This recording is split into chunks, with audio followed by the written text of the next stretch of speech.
Hello, this is One Mana Left, and earlier tonight, someone went ahead and leaked a bunch of Ascendancy nodes. So, in response, GGG initially planned on not releasing them before the game launch, or the early access launch. And after the leaks, they decided, you know what, just send it. So, they gave us all the Ascendancy points.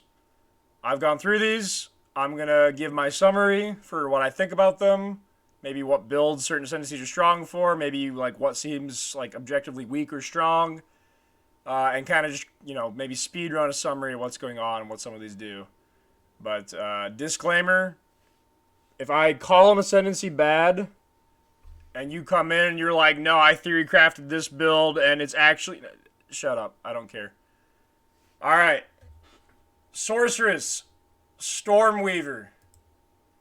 This is insane. It's completely cracked. This is the golden child of early access. Archmage is here, and it's called Stormweaver. All right.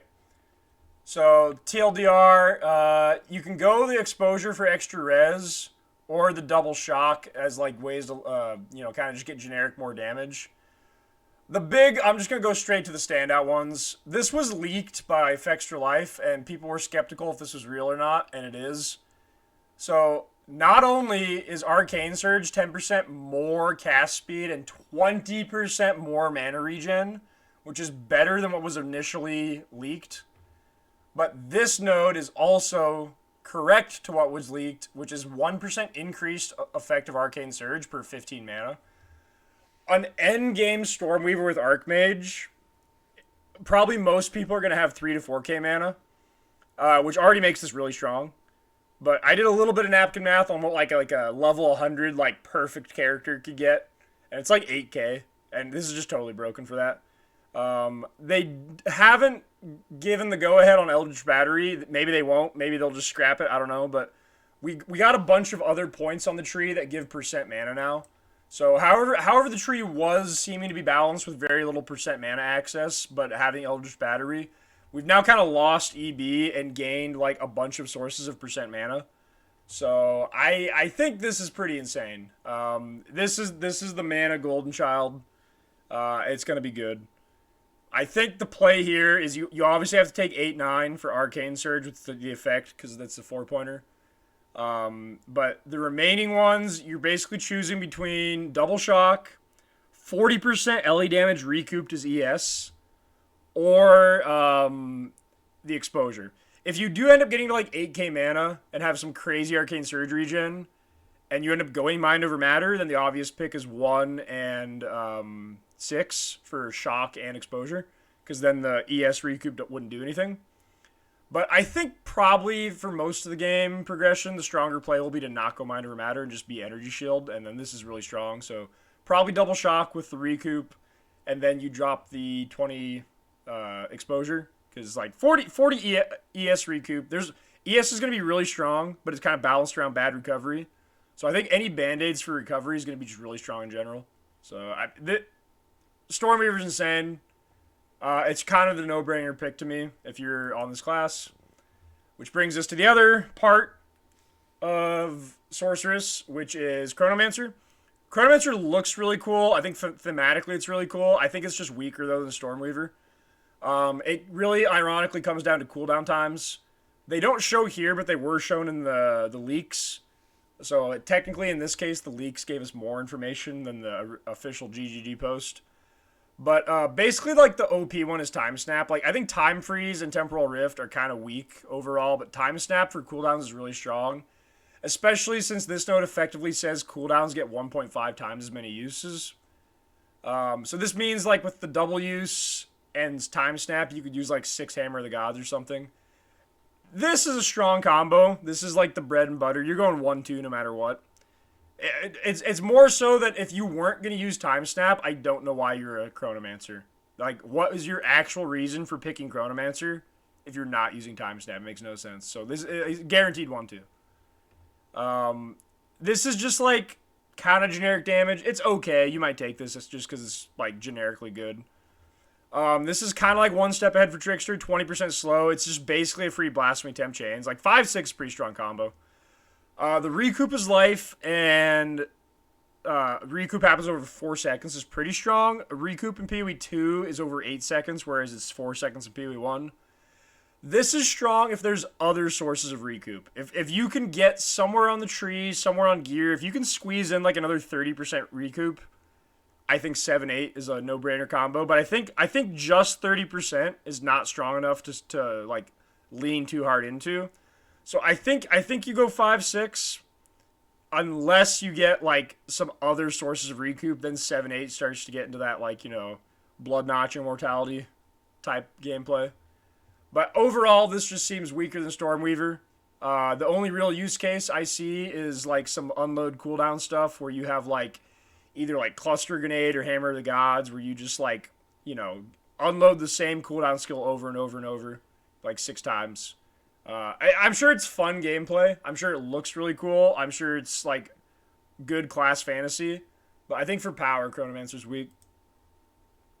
Titan time. Titan... They initially showed had a rucksack in one of the like leaked nodes. Everyone was a little bit torn about that. I personally was, because giving a rucksack, which is a quality of life bonus, instead of an ascendancy point, to me seems bad. Like, I don't think players should have to be choosing between quality of life or your actual first 2 ascendancy points. Technically, you don't have to take this first, but I think that's bad in general. But they never showed which node was behind it. And that evens things out. Because the node behind it is the second best ascendancy point out of every class. 50% increased effect of small passive skills. This is insane. It should apply. I don't think it applies to attribute nodes or sockets. Obviously, it doesn't apply to notables. But, like, it applies to just, like if I'm playing Hammer of the Gods Ignite, for example. Like, 15 ignite effect, 15, 30 ignite chance. It's not that it's just scaling one thing 50% more part of the time. It's that there's a lot of scaling in the game that's multiplicative with each other. And getting those sources up by even like 30% on average this node might make you do double damage on some nodes. There are literally some builds where this will be like 2 to 3 times damage because of how things multiply together. But yeah, so like, this is kind of the core too, I think, is it gets balanced out that you get a rucksack for no power, and then you get like the second most powerful node on the entire tree. But they nerfed the 20% more life, which I'm a little bummed about. I think ES right now is looking way stronger than life, and this is one of the only classes that look like you could get a sizable amount of life. The 15% nerf there, I think, is actually going to push me over the top to going hybrid ES. So my plan is on this class to go 4-5. I'll probably start with 2, and then if I have the gold when I get the second set, unspec 2 and go 4-5, and then go back to 2, and then finish with 8. And then once I get enough energy shield, and then abuse this for 50% more effect with all these like hybrid nodes, like in this area, like that becomes 18-18. 18-18, 18-18, 7% block. Like, once I can start really abusing that, I think I'm going to actually be able to get like 5k plus energy shield. And then I'm just going to spec out of this node and take number 1 for 50% more armor from body. And then just go like the Aegis character. Because I think if you can get to like 20k armor, this is insane. It seems pretty easy to get 75 block. This will just make you immortal during mapping content and still pretty effective versus bosses. So yeah, I think Titan, just from that setup, that's the way I'm going to spec it and progress it. But like this node is crazy. There's only one node that's better than this in my opinion, and it's also a 4-pointer, but I think it's toward the end of this video. All right, Warbringer, I think looks fairly weak. There's 2 really good parts to it. The 8-9 combo for Warcries is there's some explode in the game, and it's usually percent chance, which is really bad for clear. Like, having a 10% chance to pop for 10 million% damage is just worse than having a 100% chance to pop for 10%, because explode pops are all about consistency, not so much damage. It's usually easy enough to get like good damage scaling if it's like above 10%. So the guaranteed 25 pop is really good. The only thing that remains to be seen is the radius. I suspect this is not going to be a good radius because I just don't. Like, if I'm wrong and this is a big radius, this is an insane mapping character because it's no Warcry cooldowns and you just trigger and explode on all corpses around you whenever you Warcry. Like, that's kind of nuts. But like I said, I don't think it'll be a good radius. Turtle Charm got nerfed from the league to 35% less block. The only thing it really does is make you be able to block AoE hits. I don't think this is that good. I think there's maybe some content where most of the damage you take is AoE hits, and then it's good. But generically, I don't think this is that good. It's like, unless I'm really wrong about the portion of the game that's area hits, or it's like some specific content you're farming that's mostly area hits, I don't see it. 40% chance. This is one of the worst Ascendancy nodes on the tree. There's shields in Act 3 that have more block than this. You just don't do this. Totem life takes damage. I'm suspecting totems die to a baby sneezing on them like they do in PoE 1. I would love to be wrong about that, but the pessimist in me says nope, they're going to die to a baby's cough. So this is kind of useless. There is one single point on this tree that looks insane, potentially, because Sunder exists. Sunder is a guaranteed crit with double crit multi-effect, as long as the enemy has broken armor, and it consumes the broken armor, which means it puts them back to full armor. There's only two ways, there's three ways I can see this work with Sunder, and two of them are insanely OP. The first way is that the break applies first, in which case you can just guaranteed crit because you break, then you crit, and then you restore armor, and then your next hit breaks, restores.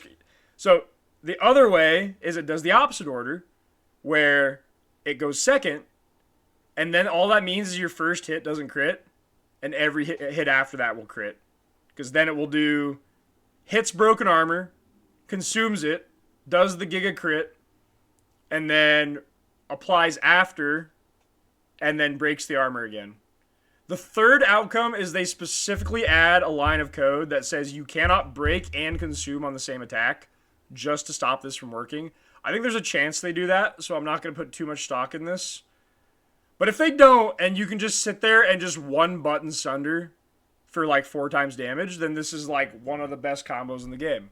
But I'd be a little cautious on picking Ascendancy that's only being kept alive by one skill. So it's if it works, it's probably insanely strong, but then it's just automatically on the nerf chopping block too, so we'll see. The Ranger ones we've already seen shown so far. All the Dex ones got leaked. Both Witch Hunter and or both Mercenary, excuse me, and both Ranger got full leaked earlier, and pretty much none of them have changed. There's like one that changed on all 4 of those. But like it's the frenzy gain is really good with Rain of Arrows, and they nerfed Rain of Arrows in this latest bit of info, but I think it's still really strong, even with the nerf number. It's like 20 less arrows and lower effectiveness, maybe, but it's lower gem level. So it's probably not even lower effectiveness. It's probably just less arrows. They added a duration component to it, too. It's a bit of a nerf, but I think Rain of Arrows is still insanely strong. But the nerf to it with the duration part nerfs the frenzy charge part quite a bit.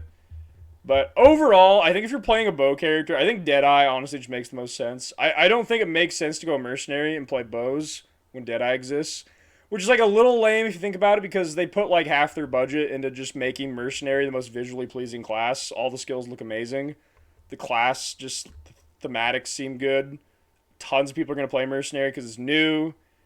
And then the problem is it might just be weaker than Ranger, which is a PoE 1 class that has 2 Ascendancy choices of Pathfinder and Deadeye, which are both PoE 1 Ascendancies, whose Ascendancy nodes do largely the same thing. They do like endless munitions in PoE 1. So like this is a really boring pick. And unfortunately, I think this is going to be the strongest bow setup, which is kind of lame for people wanting to have fun and do new stuff, but it is what it is. They did nerf Tailwind a bit, I think. I could be wrong on this. But to me, Tailwind seems bad because it's just lose on hit. But it's 10 stacks up to like 30% DR. For bossing, this is probably okay, but I think marks are weak too. I think they only last for one hit and they're weaker than PoE1 and there's no mark on hits, so I wouldn't be too hyped about marks. But yeah, I mean, just the extra proj, some potential frenzy gain for like rain of arrows. No accuracy penalty could be good. We don't know how hard it is to get accuracy cap. 50% chance to be double for, I don't know. There's enough generic good here. That is probably, in my opinion, the best bow setup.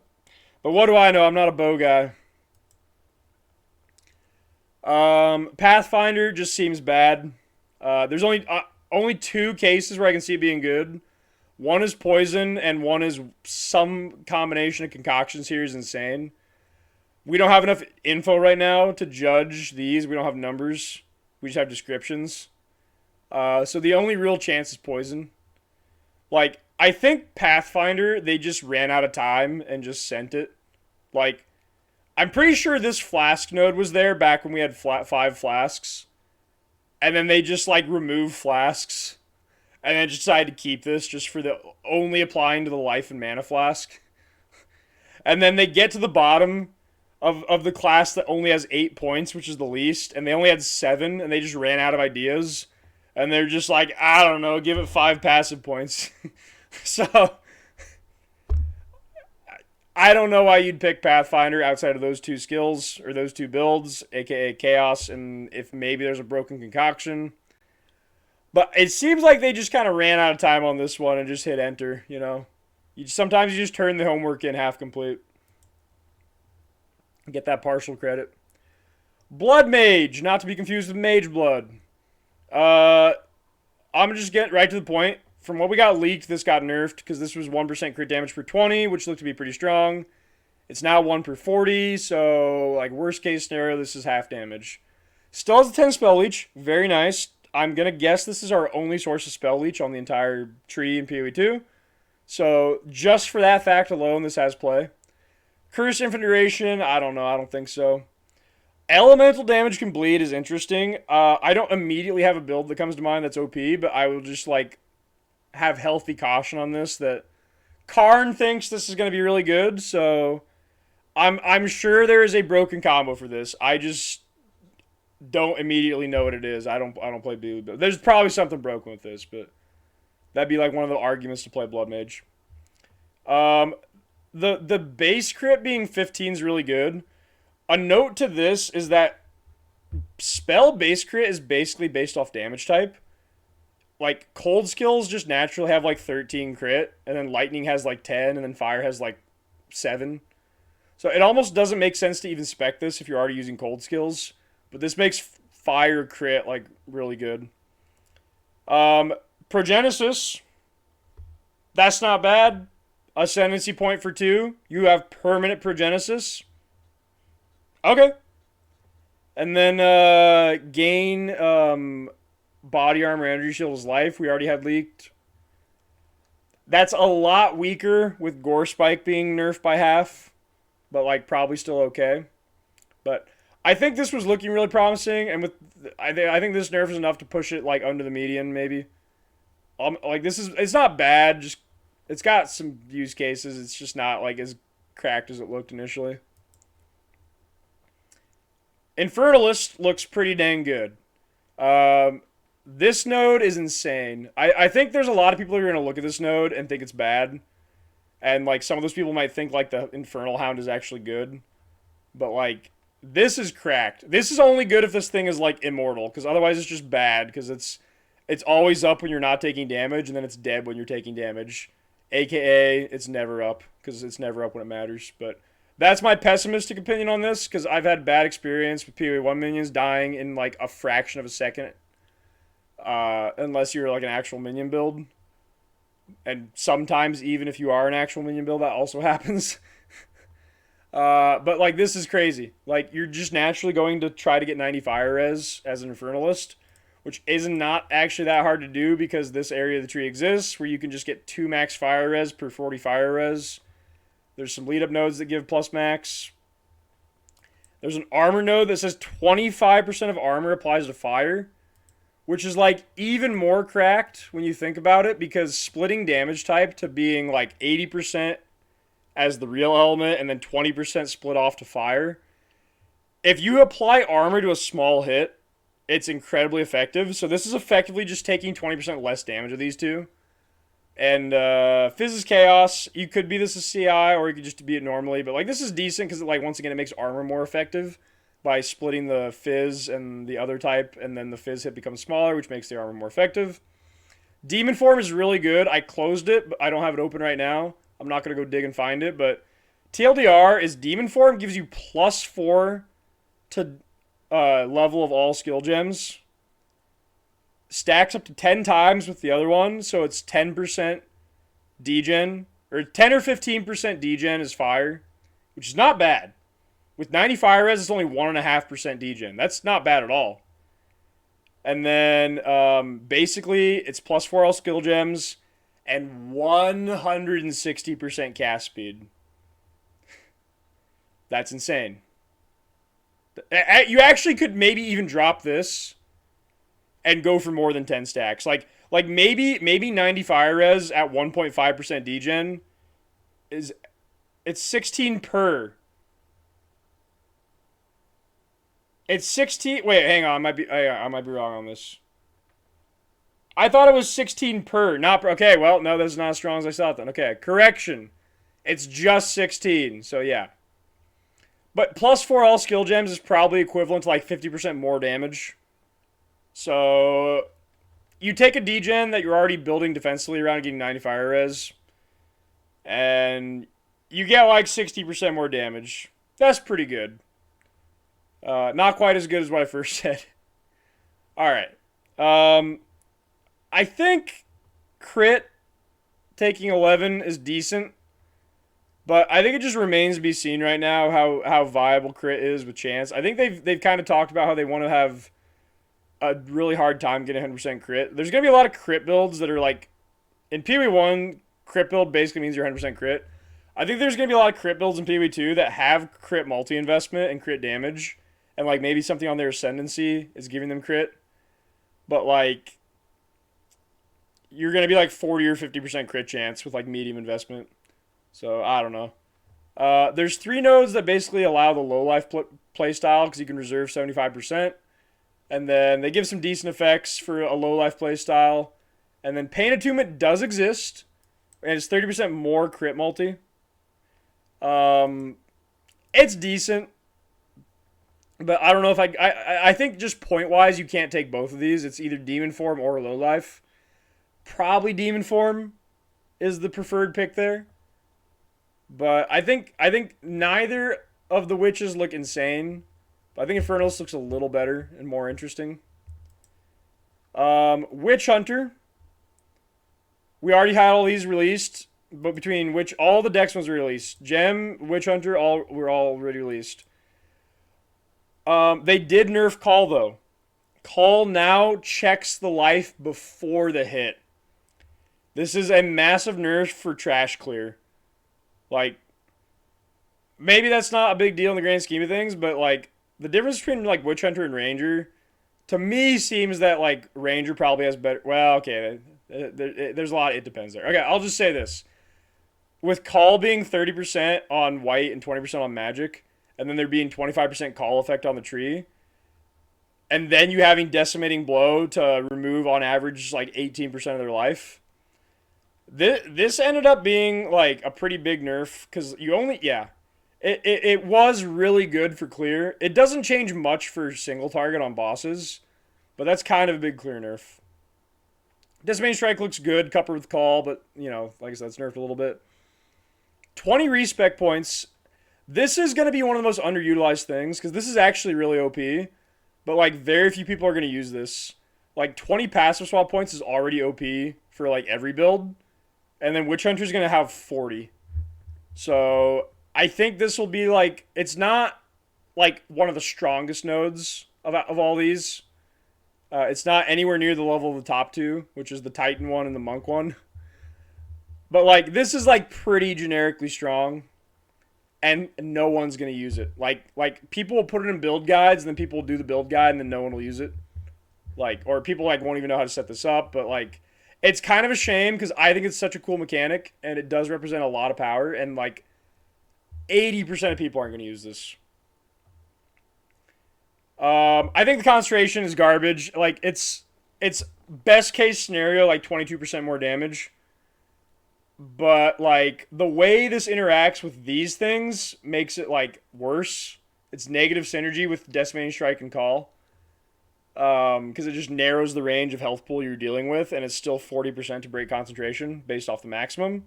So it's actually negative synergy with your other nodes. And yeah, it's just not good, I don't think. It kind of sounds cool when you say it, but source reward does seem good. It is a less of armor evasion amount. I think you need to get to like 20k for this to be broken. But if you get the 20k plus, this is kind of insane. Especially with like the 50k effect and, 50% faster. But like the reason this is OP in my opinion is there's no duration here. It's like infinite duration. Like it'll reset in the timer or whatever.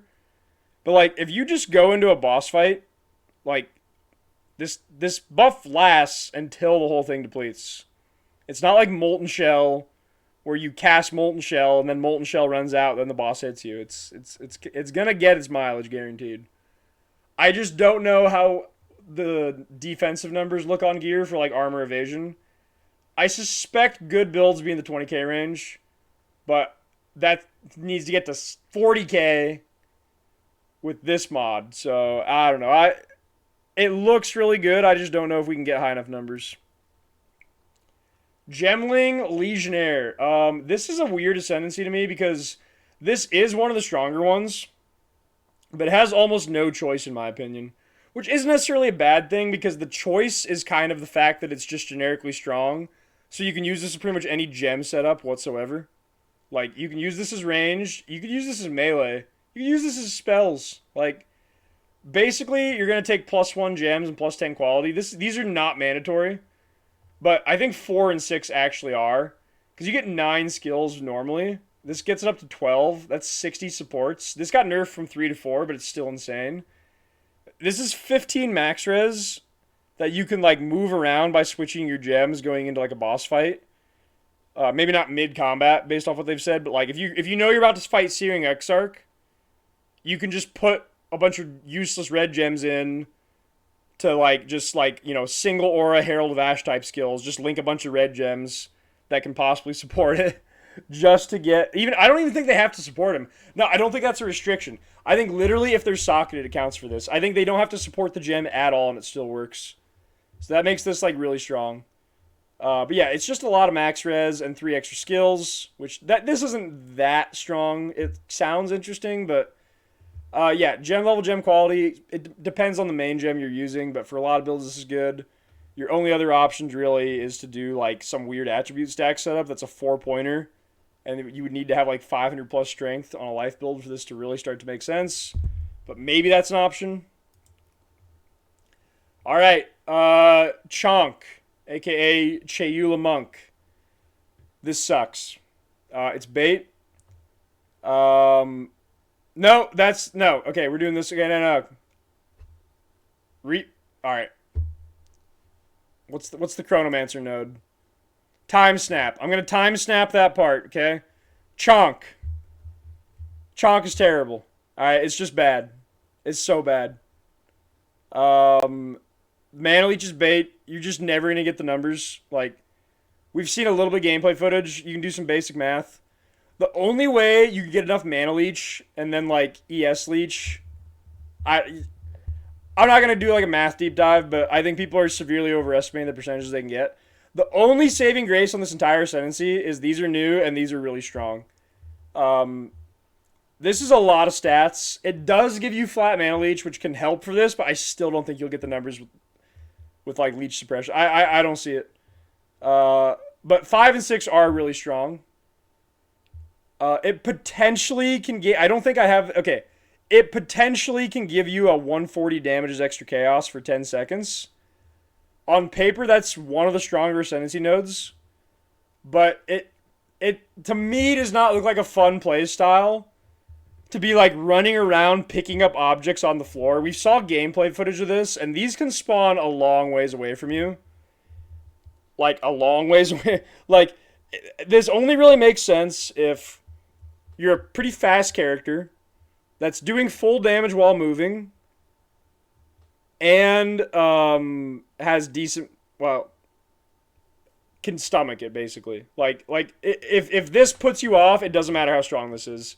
But if you can tolerate just running from smoke, like flame to flame, just picking this up constantly to keep the buffs up, then number wise this is strong. But I know people are gonna hate this. I know I would hate this. But maybe it becomes autopilot.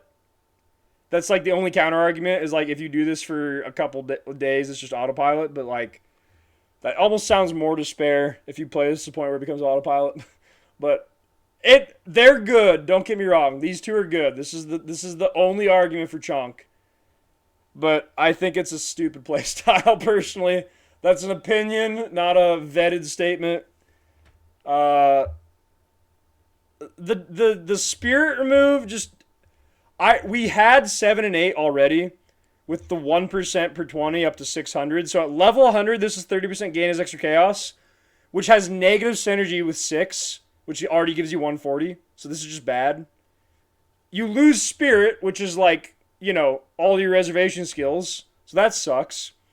So I remember seeing this and being like, all right, well, if 9 is insane, there's hope for this. If 9 is, like, offsets the cost of losing all your spirit, like, if 9 says you can reserve darkness, maybe there's hope. No. There's no hope. This is just terrible. Don't do that. Alright, remember when I said that Titan's 50% small passive node was the second strongest node on the tree? I'm about to show you the strongest. It's number 2 here. It's 40% less evasion rating. Okay. Evasion rating also grants physical damage reduction. This is so broken. Like, evade also applies to spells in PoE 2. If a character can get to like 70 evade, which in PoE 1 is not that hard, you get 70 PDR. That is so broken. Like, people will contort their whole build and bend over backwards in PoE 1 right now to try to scrape together like 30 PDR. This is just like fizz damage immunity. It works on bleeds. Boss hit sizes going to crazy numbers doesn't like reduce how effective it is because it's flat PDR. It doesn't follow the armor penalty for big hits. This is so powerful. I mean, I don't think I need to hype this up anymore if you understand how this works, but if you don't understand how this works, this is the strongest ascendancy node on the tree. It's so insane. These are pretty much the same as what we've seen. I don't think anything here is too crazy. Meditate is one of the worst ascendancies in the entire game. Also, apparently, this is a Inquisitor. I doubt we get crit that justifies ever using this, at least early on. The whole thing really just seems good if you are doing trigger skills. Because, one, I think we've seen, based off what we've seen, I think you'll be able to get like a 1k armor.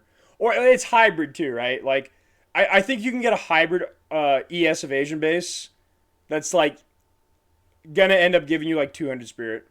So you can run like 3 cast on trigger links, and then 5 or 7 says 35% more energy. So I think just like for a cast on trigger gem setup, this is insane. But I don't think you need to use cast on trigger. I think like 2 is just like a no-brainer. And then you just put 4 points into one of the elemental types if you're just playing a non-trigger build. I don't know the numbers on these. We don't have that info here. But I imagine they'll tune them to a point where they're strong, especially because you can link these with support gems. So it's not like a PoE 1 granted skill where it's just a 1 link that does nothing. You can actually build supports in these and probably make them pretty strong. So your options are basically always go this way and then either do triggers or do, like, you know, 2 of the element options here with, like, some baked-in trigger skill that you can add links to. I think Monk is, like, a no-brainer for the most part. If Invoker is a pretty no-brainer for the Monk. Unless, like I said, you have like a really specific thing you're trying to do on Chonk and are fully committed to running around picking up flames for your entire career. If you can tolerate that, maybe. But, dude, Invoker's stupid. This is so stupid. That's pretty much it. Well, I don't think they're going to tweak these last minute now that they've like made this like semi-official. We've already seen a balance pass because some of these did get nerfed based off the initial teases. Like even the last Thursday main announcement tease, like the Blood Mage node got nerfed, for example. So I would assume these are what's going to go live on Friday. I don't think they're going to do another round to swoop in because this is like semi-official now. But yeah. Overall, interesting. I think like 40% of them look good and about 60% look kind of bad, but that's about what I would expect. That's normal. If everything's good, nothing's good, right? So, yeah. I've rambled long enough. I got bags under my eyes. I'm sleepy. I'll see you guys later.